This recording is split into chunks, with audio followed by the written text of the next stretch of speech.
ناظرین، ہمیں جوائن کیا ہے air marshal retired Arshad Malik صاحب نے، ریئر ایڈمرل جناب فیصل شاہ صاحب نے. بہت شکریہ حضور آپ کے ٹائم کے لیے. حضور میں یہ پوچھنا چاہوں گا، ملک صاحب پہلے آپ کی طرف آتے ہیں. روس، چین اور ایران جو بحری کچھ مشقیں کر رہے ہیں اور اس کی ٹائمنگ بڑی یعنی امپورٹنٹ ہے کہ کیسے وقت میں جب گھراؤ بھی ہے اور ابھی سارا اس کا جو ملٹری بلڈ اپ ہے وہ موجود ہے.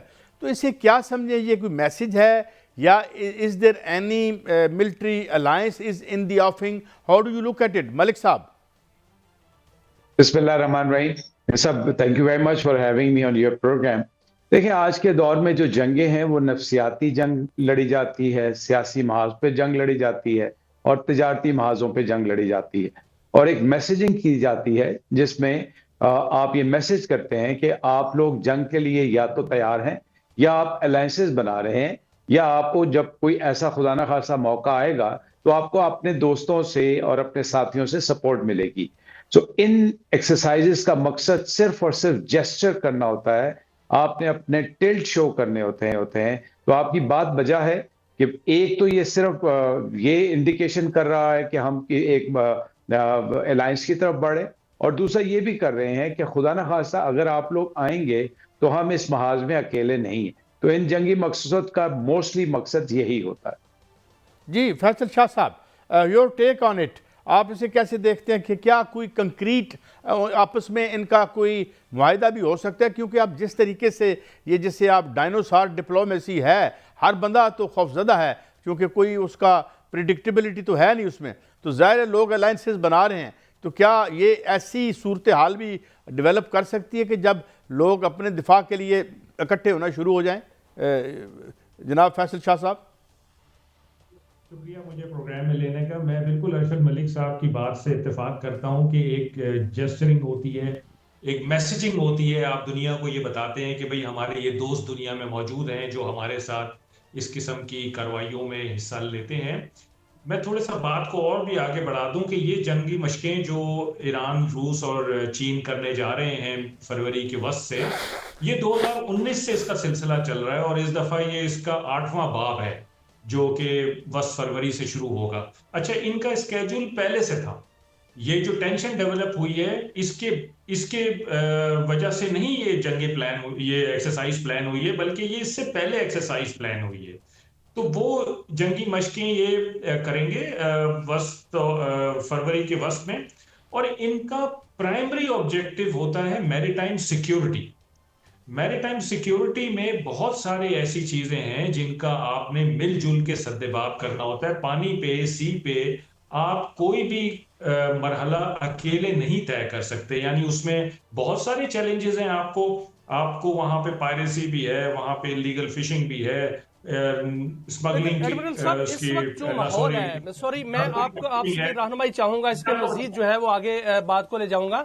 اس وقت سر جو ماحول ہے وہ عام معمول کا ماحول نہیں ہے. وہاں پر ابراہم لنکن جو ہے وہ کھڑا ہے، جارج بش جو ہے ان کا بحری بیڑا وہ بھی آ رہا ہے، 2 اور بحری بیڑے بھی آ رہے ہیں. ادھر سے ایران نے اپنے جو جزیرے ہیں 5، وہاں سے 300 خود کش اور خود کار جو ہیں وہ کشتیاں سمندر میں جو ہیں وہ بھیج دی ہیں تاکہ ان کا مقابلہ کر سکیں، اور وہاں پر میزائل بھی لگ گئے ہیں. بیچ میں یہ جو مشقیں ہو رہی ہیں، اگر یہ مشقوں کے بعد وہیں پر ان کے بحری بیڑے جو ہیں چین اور روس کے رہتے ہیں تو ایک کیا حملہ، اس کا مطلب ہے ٹل گیا، حملہ نہیں ہوگا. دوسرا اگر حملہ ہوتا ہے تو جو ایرانی قوت ہے وہاں پر جو جزیروں پر وہاں جو بحری ان کی کشتیاں ہیں، خود کش بمبار کشتیاں، وہ کیا ابراہم لنکن کو یا ان کے میزائل جو ہیں بیلسٹک میزائل وہ نقصان پہنچانے کے قابل ہیں؟ اچھا دیکھیں، اس میں 2-3 چیزوں کا آپ نے ذکر کیا، مجھے تھوڑا سا ٹائم دیجیے گا. پہلی چیز تو یہ کہ ان مشقوں کے لیے جو چین اور روس کے جہاز آئیں گے وہ کوئی بہت زیادہ تعداد میں نہیں آئیں گے. 2 سے 3 جہاز آئیں گے چائنا کے، 2 سے 3 جہاز آئیں گے رشیا کے، یہ 4 کر لیجئے دونوں کے. تو یہ کوئی تعداد اتنی زیادہ نہیں ہے، اور یہ 20 فروری میں ہونے جا رہی ہے. 20 فروری تک، اس سے پہلے جو مجھے لگتا ہے کہ ایران اور یو ایس کا کوئی نہ کوئی معاملہ ٹھہر جائے گا، کوئی نہ کوئی ایگریمنٹ ہو جائے گا اور یہ ٹینشن کم ہو جائے گی. یہ میرا ایک ہوپ ہے. بہت سارے لوگ اس کو نہیں مانیں گے لیکن یہ میری ایک ہوپ ہے کہ جب تک یہ ٹل چکا ہو سکتا ہے ان مشقوں کا جو شیڈول ہے وہ بھی چینج کر دیا جائے ٹینشن کے باعث، یہ بھی ہو سکتا ہے. اب جہاں تک آپ نے بات کی ہے بحری بیڑے کی یا طیارہ بردار جہازوں کی، امریکہ کے نارملی 1 سے 2 طیارہ بردار جہاز اس علاقے میں پھرتے رہتے ہیں، لیکن ظاہری بات ہے کہ اس وقت ماحول ذرا مختلف ہے، 2-3 کیا میرا خیال ہے شاید اس سے بھی زیادہ طیارہ بردار جہاز امریکہ بھیجنا چاہے یہاں پہ، اور بہت بڑا فلیٹ ہے۔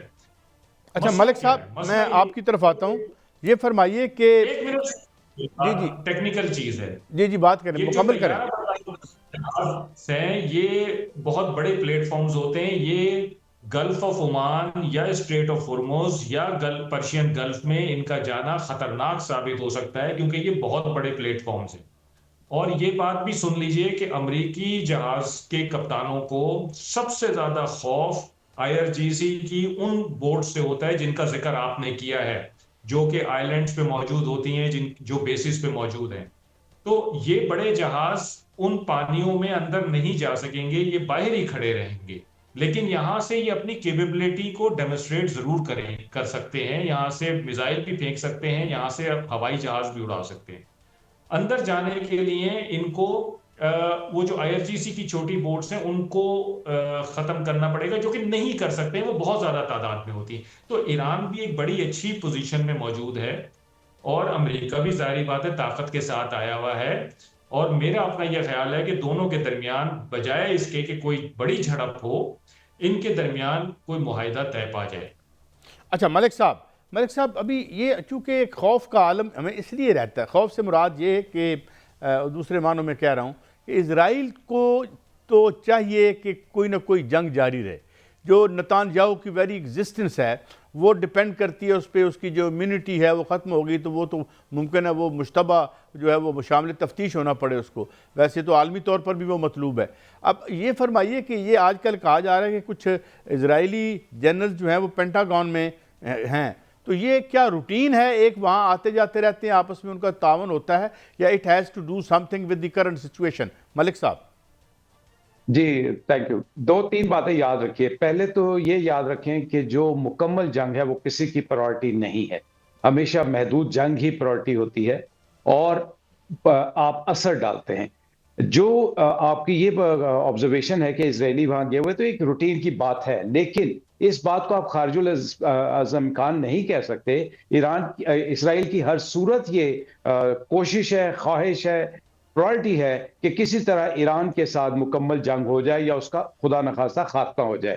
اب امریکہ کی جو ساکھ ہے وہ اپنے دوستوں کے لیے بین الاقوامی طور پہ یہی ہے کہ وہ اپنے دوستوں کا اور خاص طور پہ اسرائیل کا خیال رکھتا ہے۔ اب اگر آپ ایران کو دیکھتے ہیں تو ایران کو ایک باوقار ملک ہے، اس کی اس وقت ساکھ متاثر ہو رہی ہے، تو جو اسرائیل کا وہاں آنا ہے وہ ہر صورت یہ چاہے گا کہ کسی طرح امریکہ کو اس جنگ میں گھسیٹ لیا جائے، لیکن امریکہ اتنا بھی بھولا نہیں ہے۔ امریکہ کبھی یہ نہیں چاہتا کہ مکمل جنگ ہو، وہ یہ ضرور چاہے گا کہ محدود پیمانے پر کوئی ایکشن ہو جائے۔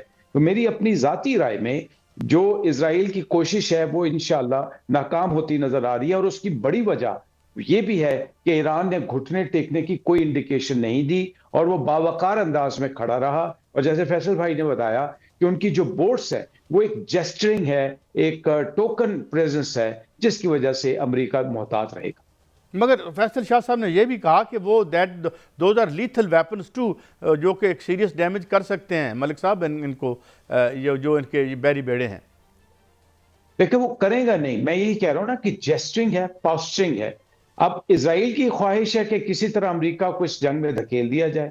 امریکہ، اگر آپ آج ابھی تھوڑی دیر پہلے کی لیٹسٹ خبریں سنیں تو یہی ہے کہ وہ نیگوسیشن کا ایک ٹائم فریم اور ایک ورک آرڈر پلیس کر رہا ہے۔